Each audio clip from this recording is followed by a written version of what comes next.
Assalamualaikum warahmatullahi wabarakatuh.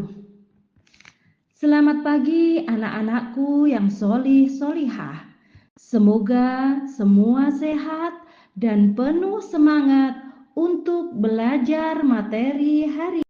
Sebelum kita memulai materi hari ini, mari kita berdoa bersama-sama. Bismillahirrahmanirrahim. Raditu billahi rabba wa bil islami dina wa bi Muhammadin nabiyyan wa rasula. Rabbi zidni ilma warzuqni fahma. Amin ya rabbal alamin. Artinya, kami ridho Allah Subhanahu wa Ta'ala sebagai Tuhanku, Islam sebagai agamaku, dan Nabi Muhammad sebagai Nabi dan Rasul. Ya Allah, tambahkanlah kepadaku ilmu dan berikanlah aku pengertian yang baik. Agama Islam dan budi pekerti mengenai indahnya saling menghargai dalam keragaman.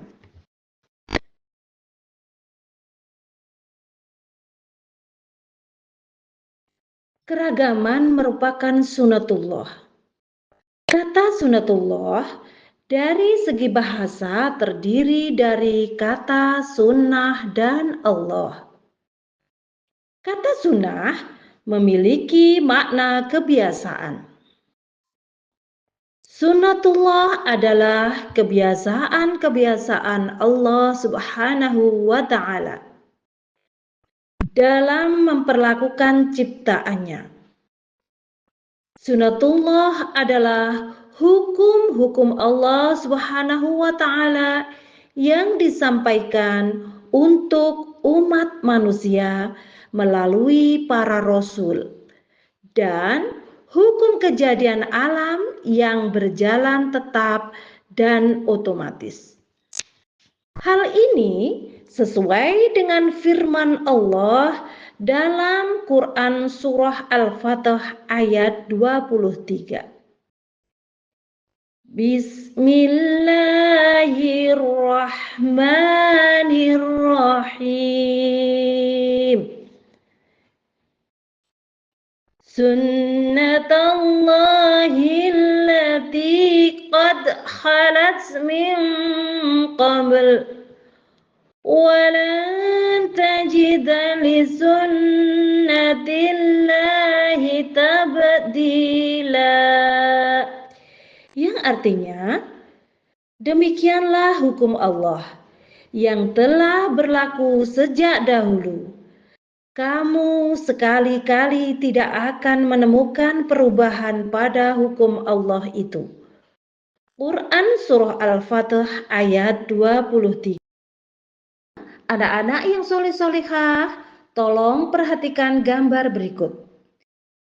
Di sini ada 3 kategori gambar. Nah, kalian bisa melihat. Pada kategori gambar pertama, itu adalah beberapa pakaian adat. Kemudian, pada gambar yang kedua, itu merupakan gambar tempat suci umat beragama. Nah, sedangkan gambar yang ketiga itu merupakan gambar etnis atau suku bangsa. Nah, tentunya setelah nanti kalian memperhatikan ada beberapa perbedaan di suku bangsa, gambar di pakaian adat, gambar di tempat suci umat beragama, kemudian juga etnis, itu ada beberapa macam. Tentunya Kalian bertanya-tanya, mengapa Allah menciptakan manusia itu berbeda-beda? Mulai dari suku, mulai dari budaya, mulai dari agama, dan juga termasuk etnis. Untuk merefresh agar kita bersemangat lagi untuk belajar hari ini, mari kita bernyanyi terlebih dahulu. Lagu ini mencerminkan keragaman yang ada di negara tercinta, yaitu negara Indonesia. Lagu ini merupakan lagu ciptaan Haji Roma Irama. 275 juta penduduk Indonesia, terdiri dari banyak suku bangsa, itulah Indonesia. Ada Sunda, ada Jawa, Aceh, Padang, Batak, dan banyak lagi yang lainnya. Janganlah saling menghina satu suku bangsa dengan lainnya, karena kita satu bangsa dan satu bahasa Indonesia. Bhinneka Tunggal Ika lambang negara kita Indonesia. Walaupun bermacam-macam aliran, tetapi satu tujuan. Anak-anakku yang solih-solihah, perbedaan dan keragaman suku, budaya, golongan, bahkan agama adalah sunatullah. Karena itulah, adanya perbedaan bukanlah perkara yang dapat dipertentangkan. Perbedaan adalah sunatullah yang tidak dapat dihilangkan karena memang tidak mungkin. Yang penting adalah perbedaan tidak menjadi penyebab hilangnya persatuan dan retaknya kedamaian serta kerukunan. Orang-orang yang beriman dan bertakwa kepada Allah SWT tentu saja tidak akan menjadikan perbedaan dan keragaman sebagai sesuatu yang patut untuk dipermasalahkan, apalagi sampai menyakiti hati orang lain.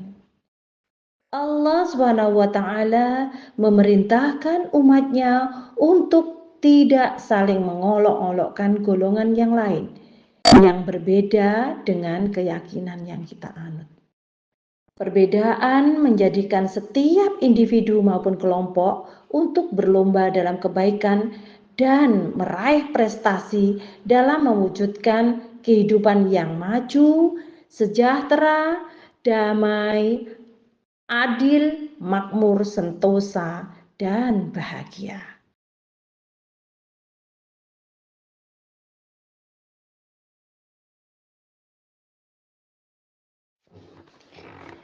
Meskipun manusia terlahir dari suku, budaya, dan agama yang berbeda, di sisi lain Allah SWT juga punya kuasa untuk menjadikan seluruh manusia dalam umatan wahidan, satu keyakinan atau satu golongan.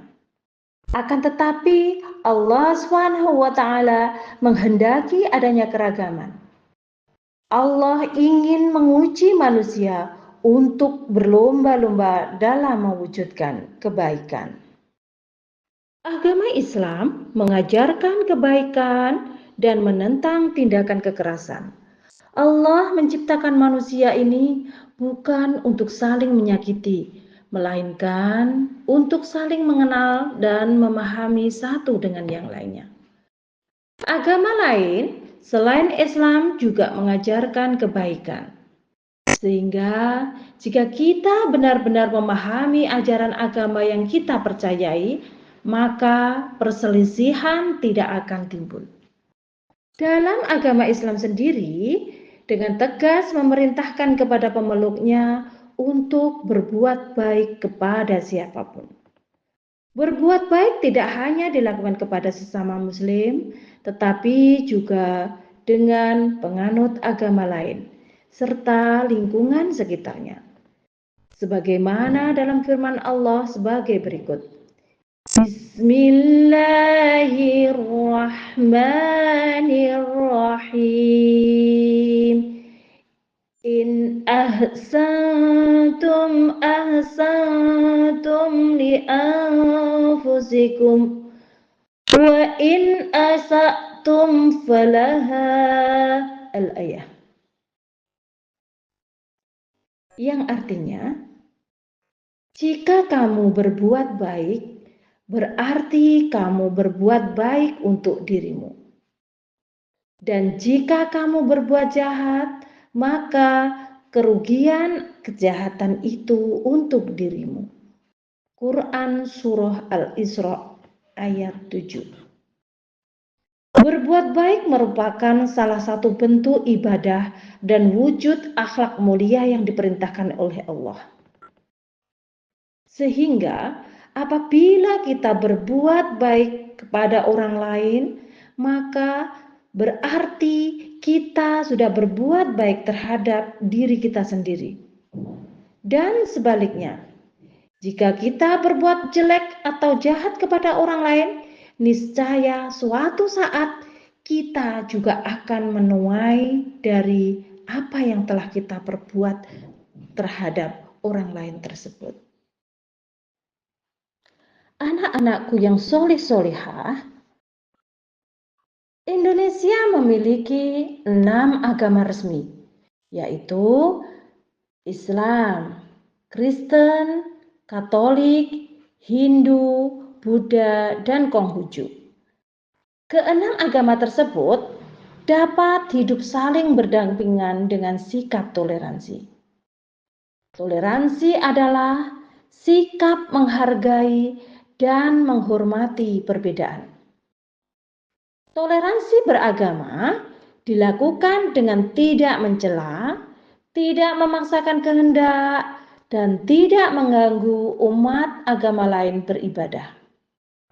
Agama Islam mengajarkan kepada umatnya untuk toleransi dengan agama lain. Dalam hal toleransi beragama, Allah SWT menjelaskan pada surah Al-Kafirun ayat 1-6.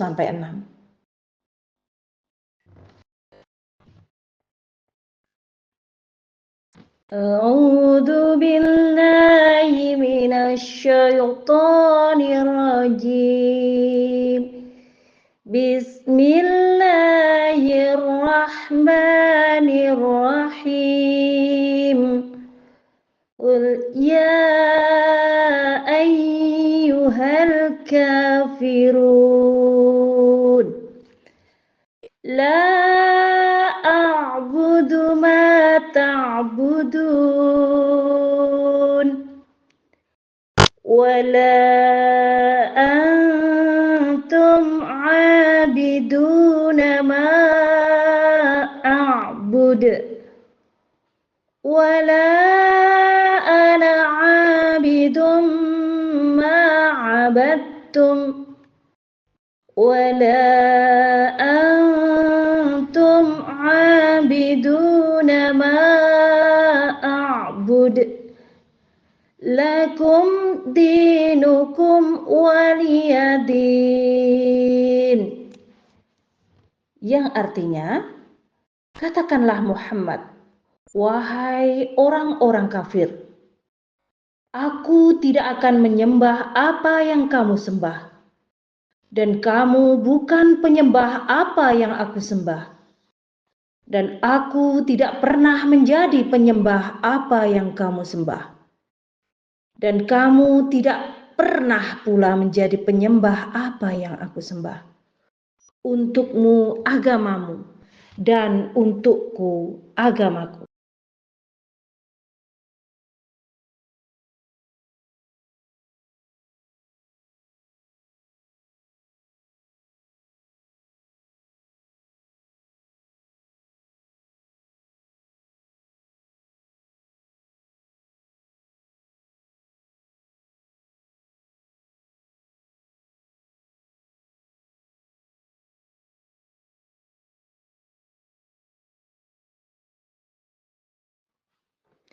Di dalam Quran Surah Al-Kafirun menjelaskan bahwa tidak diperbolehkan untuk melakukan ibadah yang dilakukan oleh penganut agama lain. Kita sebagai Muslim hanya diperbolehkan untuk saling menghormati, saling menghargai, namun kita tidak boleh mengikuti ibadah dari penganut agama lain. Sikap toleransi dapat diwujudkan dengan beberapa hal sebagai berikut. 1. Bergaul dengan semua teman tanpa membedakan agamanya. 2. Menghargai dan menghormati perayaan hari besar keagamaan umat lain. Yang ketiga, tidak menghina dan menjelek-jelekan ajaran agama lain. 4. Memberikan kesempatan kepada teman yang berbeda agama untuk berdoa sesuai agamanya masing-masing. 5. Memberikan rasa aman kepada umat lain yang sedang beribadah. 6. Tidak memaksakan kehendak kepada orang lain. 7. Menjaga silaturahmi dengan tetangga yang berbeda agama. 8. Menolong tetangga beda agama yang sedang kesusahan. Nah, anak-anak yang soleh-solehah, sekian pembelajaran kita hari ini. Semoga bermanfaat untuk kehidupan kita sehari-hari. Akhirnya, wallahul muwafiq ila aqwamit thoriq. Wassalamualaikum warahmatullahi wabarakatuh.